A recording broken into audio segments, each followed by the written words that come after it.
ఇళ్లలోనే అందజేయండి, మాకు ఇంట్లో తగినటువంటి సౌకర్యాలు అని ఉన్నాయని చెప్పి ప్రభుత్వానికి అధికారులకి విజ్ఞప్తి చేస్తే 15,000 మంది ఈ 48,956 పాజిటివ్ కేసుల్లో 15,000 మంది ఇప్పటికీ హోమ్ క్వారంటైన్లో ఉండటం జరిగింది. సుమారుగా కోవిడ్ హాస్పిటల్స్లో ఏదైతే 138 కోవిడ్ హాస్పిటల్స్ ఉన్నాయో ఈ 138 కోవిడ్ హాస్పిటల్స్లో 13,992 మంది పాజిటివ్ కేసులు అడ్మిట్ అయి ఉన్నారు. వారందరికీ కూడా ప్రభుత్వం ద్వారా అందించేటువంటి ఆ ట్రీట్మెంట్ తీసుకుని కోలుకునే దిశగా ముందుకు వెళ్తూ ఉన్నారు. ఆ విధంగా కోవిడ్ కేర్ సెంటర్స్లో సుమారుగా 15,815 మంది ఈరోజు అక్కడ చికిత్స పొందుతూ ఉన్నారు. అదేవిధంగా రాష్ట్ర వ్యాప్తంగా 96,298 మందికి పాజిటివ్ కేసులు నమోదైతే అందులో 1,041 మంది ఈరోజు మరణించడం జరిగింది. వారికి సంబంధించినటువంటి ఆ పరిస్థితుల్లో ఈరోజు దేశవ్యాప్తంగా ప్రతి 10 లక్షల మందికి మనం టెస్టులు చేసేటువంటి పరిస్థితుల్లో మన రాష్ట్రం ఆ టెస్టుల్లో అగ్రగామిగా ఉండటానికి నిదర్శనం.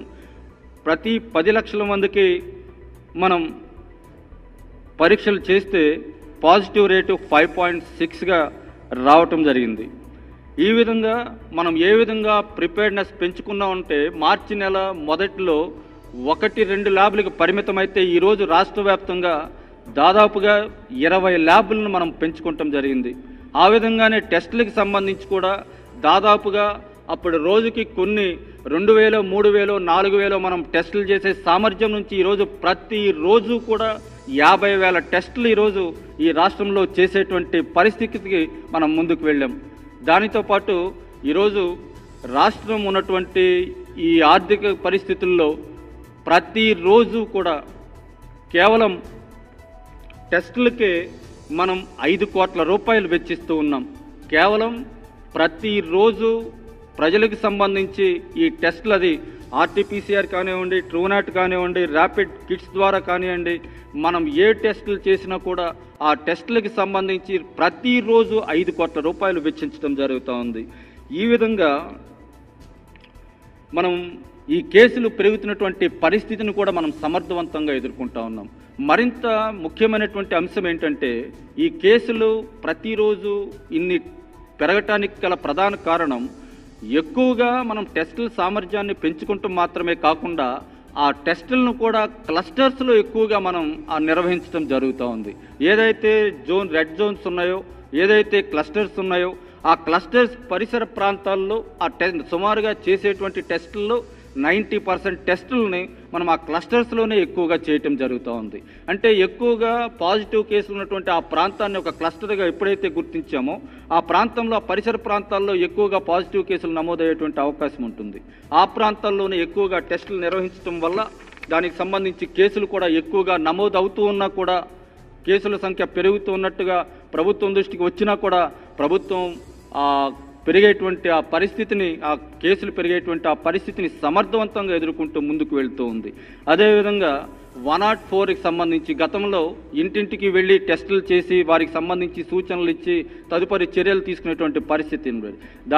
దాని దగ్గర నుంచి ఇప్పుడు 104 అనేటువంటి ఒక కాల్ సెంటర్ను కూడా ఏర్పాటు చేయడం జరిగింది. ఎవరికైనా ఒక ఇంట్లో ఒక పాజిటివ్గా కేసు నమోదయ్యేటువంటి పరిస్థితి ఉందని అనుమానం వస్తే 104కి కనుక ఫోన్ చేస్తే అక్కడ నుంచే వారికి తగినటువంటి సలహాలు సూచనలు ఇవ్వటం, వారు ఎక్కడికి వెళ్ళి టెస్ట్ చేయించుకోవాలి, టెస్ట్ చేయించుకుంటే పాజిటివ్ వస్తే కనుక వారు ఏ విధంగా ఆసుపత్రికి వెళ్ళాలి, ఎవరిని సంప్రదించాలి, ఏ విధంగా అడ్మిట్ అవ్వాలన్న విషయాన్ని స్పష్టంగా ప్రభుత్వం వైపు నుంచి మార్గదర్శకాలు విడుదల చేసి అదేవిధంగా ప్రతి జిల్లాకు కూడా ఒక కాల్ సెంటర్కు 104 కాల్ సెంటర్కు ప్రతి జిల్లాకు సంబంధించి ఒక కాల్ సెంటర్ని ఏర్పాటు చేసి దానికి అనుసంధానం చేసి ప్రతి కోవిడ్ పేషెంట్కి సస్పెక్టెడ్ పాజిటివ్ కేసుకి కూడా ఎవ్వరికీ ఇబ్బంది లేకుండా ప్రభుత్వం తరపున పటిష్టమైనటువంటి చర్యలు తీసుకుంటాం జరుగుతూ ఉంది. అదేవిధంగా ఈ పరిస్థితిని ఎదుర్కొనేటువంటి పరిస్థితుల్లో ప్రస్తుతం రాష్ట్ర వ్యాప్తంగా 138 కోవిడ్ హాస్పిటల్స్ను మేము సిద్ధం చేయటం జరిగింది. ఇప్పటికే దాదాపుగా 84 ఆసుపత్రులు పూర్తి స్థాయిలో పనిచేస్తూ ఉంటే ఆ సంఖ్యను మళ్ళీ మేము 138కి పెంచి ఈ రాష్ట్రంలో ఉన్నటువంటి నెట్వర్క్ హాస్పిటల్స్ కానివ్వండి, ప్రభుత్వ ఆసుపత్రులు కానివ్వండి, అన్నిటిలో కూడా 138 అన్ని సౌకర్యాలు ఉన్నటువంటి ఆసుపత్రులని మేము ఎంపిక చేసి దాన్ని మరింత ఎక్కువగా దాంట్లో ఎక్విప్మెంట్ కానివ్వండి, డాక్టర్స్ కానివ్వండి, స్టాఫ్ను కానీ పెంచుకునే విధంగా ప్రభుత్వం సంసిద్ధమవుతోంది. ఈ 138 కోవిడ్ హాస్పిటల్స్లోనూ కూడా ఇప్పటికీ ఐసీయూ బెడ్స్ వచ్చి 4300 బెడ్స్ ఇప్పుడు అందుబాటులో మేము పెట్టడం జరిగింది. Non ICU beds with oxygen 17,380 బెడ్స్ను మేము సిద్ధం చేయటం జరిగింది. Non ICU beds without oxygen 17,370 బెడ్స్ని మేము అందుబాటులోకి ఉంచడం జరిగింది.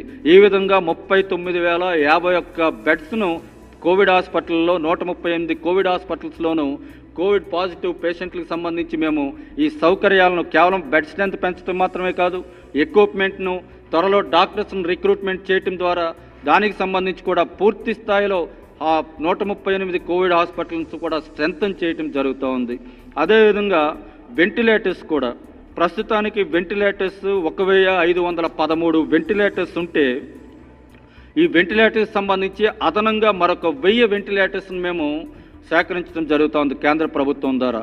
అదేవిధంగా ఎక్స్రే మిషన్స్ వచ్చి 271 ఎక్స్రే మిషన్స్, పల్స్ ఆక్సిమీటర్స్ వచ్చి 22,908.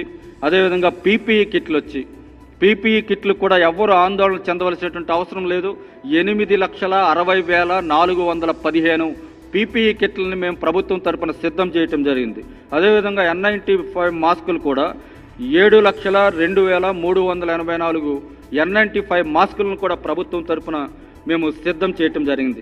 అన్నిటికన్నా ప్రధానమైనటువంటి అంశం ఏంటంటే రాష్ట్రంలో ఇప్పటి వరకు కూడా 5 ఏదైతే హై అండ్ ట్రీట్మెంట్ ఇచ్చే విధంగా టెరిషరీ కేర్ హాస్పిటల్స్ని మేము ఇప్పటివరకు సిద్ధం చేయటం జరిగింది.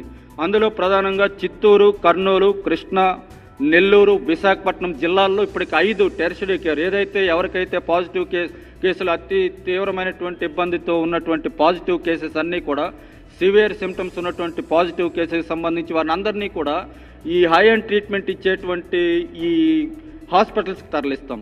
ఈ 5 హాస్పిటల్స్కి సంబంధించి ఇప్పటికే సేవలు అందించడం జరుగుతూ ఉంది. దానికి అదనంగా మరొక 5 ఈ హై అండ్ ట్రీట్మెంట్ అందించే విధంగా టెరిషరీ కేర్ హాస్పిటల్స్ను మేము సిద్ధం చేయటం జరుగుతూ ఉంది. అందులో తూర్పుగోదావరి, పశ్చిమ గోదావరి, గుంటూరు, అనంతపురం, శ్రీకాకుళంలో అతి త్వరలోనే ఈ ప్రధానమైనటువంటి కోవిడ్ హాస్పిటల్స్ను మేము ఏర్పాటు చేయటం జరుగుతూ ఉంది. ఈ విధంగా హాస్పిటల్లో వచ్చేటువంటి మరో ప్రధానమైనటువంటి సమస్య, ఏ హాస్పిటల్కి వెళ్ళినా కూడా అక్కడ బెడ్స్ లేవు అని చెప్పి వెనక్కి పంపిస్తూ ఉన్నారు. ఒక ఆర్టిఫిషియల్ డిమాండ్ను వాళ్ళు అక్కడ క్రియేట్ చేస్తూ ఉన్నారన్న విషయాన్ని ప్రభుత్వం దృష్టికి వచ్చింది. దానికి సంబంధించి ఆ సమస్య పరిష్కారానికి మేము ఆలోచన చేస్తూ అక్కడ ఇప్పటికే ఒక వెబ్సైట్ ఉంది. అక్కడ ఆ వెబ్సైట్ని కూడా మరింత స్ట్రెంథన్ చేస్తూ దానికి కావలసినటువంటి స్టాఫ్ను కూడా రిక్రూట్ చేస్తూ ఏ హాస్పిటల్లో, ఏ కోవిడ్ కేర్ సెంటర్లో ఎక్కడైనా బెడ్ ఆక్యుపెన్సీ ఎంత ఉంది, వేకెన్సీ ఎంత ఉంది అనేది క్లియర్గా ఆ వెబ్సైట్లో తెలిసే విధంగా ఆ డిస్ప్లే కూడా పెట్టే విధంగా మేము చర్యలు తీసుకుంటాం జరుగుతూ ఉంది. ఆ విధంగా ఇప్పటికే అంబులెన్స్ల విషయంలో కూడా చాలా చోట్ల పేషెంట్స్ని తరలించడానికి అంబులెన్స్లు కూడా సరిపోవటం లేదని చెప్పి ప్రభుత్వం దృష్టికి కొన్ని ప్రాంతాల్లో ఆ సమస్య ఉన్నట్టుగా మా దృష్టికి తీసుకొస్తే 217 108 వాహనాలకు సంబంధించి ప్రత్యేకించి కోవిడ్ పాజిటివ్ కేసులను తరలించడానికి ఇప్పటికే 217 ఈ 108 వాహనాలను మేము కేటాయించడం జరిగింది. మేము క్లియర్గా ఆ జిల్లాల్లో కలెక్టర్లకు కూడా మేము ఆదేశాలు ఇవ్వటం జరిగింది. ఎక్కడైనా ఇప్పుడున్నటువంటి ఈ వాహనాలు కోవిడ్ పేషెంట్లను తరలించడానికి సంబంధించి ఈ వాహనాలు మీకు సరిపోకపోతే లోకల్గానే మీరు ప్రైవేట్ అంబులెన్స్లను మీరు హైర్ చేసుకోండి. మీరు అద్దెకు తీసుకుని అక్కడ ఉన్నటువంటి ఆ పరిస్థితికి సంబంధించి ఎవరికి ఏ పేషెంట్కి కూడా ఇబ్బంది లేకుండా మీరు అక్కడ చర్యలు తీసుకోమని మేము ప్రభుత్వం తరఫున మరి కలెక్టర్లను కూడా ఆదేశించడం జరిగింది. ఇప్పటికే 138 కోవిడ్ హాస్పిటల్తో పాటు 105 కోవిడ్ కేర్ సెంటర్స్ని కూడా మేము ఏర్పాటు చేయడం జరిగింది.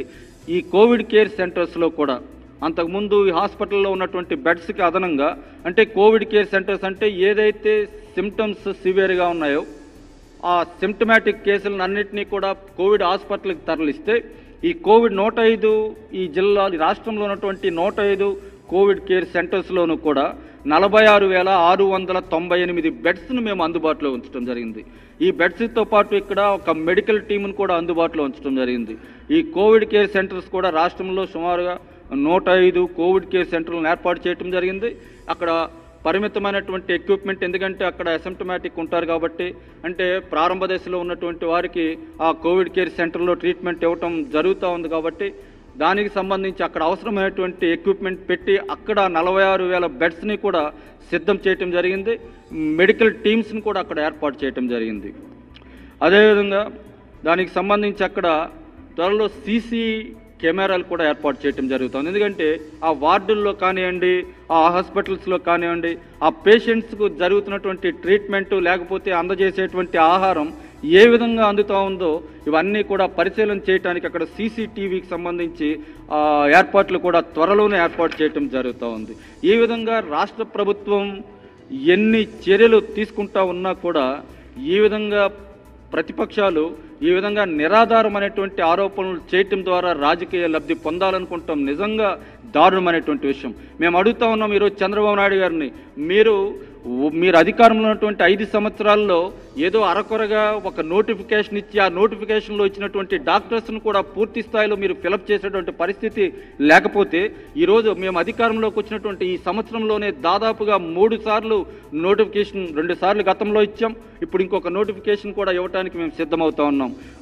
ఏప్రిల్లో మేము ఫస్ట్ రిక్రూట్మెంట్కు ఇచ్చినటువంటి నోటిఫికేషన్లో 2,000 పోస్టులకు మేము నోటిఫికేషన్ ఇస్తే దాదాపుగా ఆ ప్రక్రియ కూడా కొనసాగుతుంది.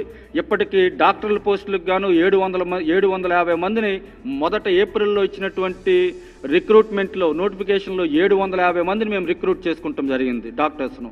అదేవిధంగా పారామెడికల్ స్టాఫ్ను దాదాపుగా 8,000 మందిని రిక్రూట్ చేసుకుంటాం ద్వారా ఆ 2,000 పోస్టులకి సంబంధించి మేము నోటిఫికేషన్ ఇచ్చినటువంటి పోస్టులకి సంబంధించి 1,550 మందిని మేము రిక్రూట్ చేసుకుంటే ఆ ప్రక్రియ ఇంకా కొనసాగుతుంది. అదేవిధంగా సెకండ్ రిక్రూట్మెంట్ కూడా మేము ఇప్పుడున్నటువంటి ఎగ్జిస్టింగ్ వేకెన్సీకి సంబంధించి మేము ఏదైతే రెగ్యులర్కి సంబంధించి 4,000 పోస్టులు సుమారుగా, ఇప్పుడు ఎగ్జిస్టింగ్ వేకెన్సీకి సంబంధించి రెగ్యులర్ పోస్టులు 4,011, రెగ్యులర్ పోస్టులు వచ్చి 5,701. ఈ విధంగా టోటల్గా 9,712 మేము పోస్టులకు సంబంధించి నోటిఫికేషన్ ఇచ్చాము.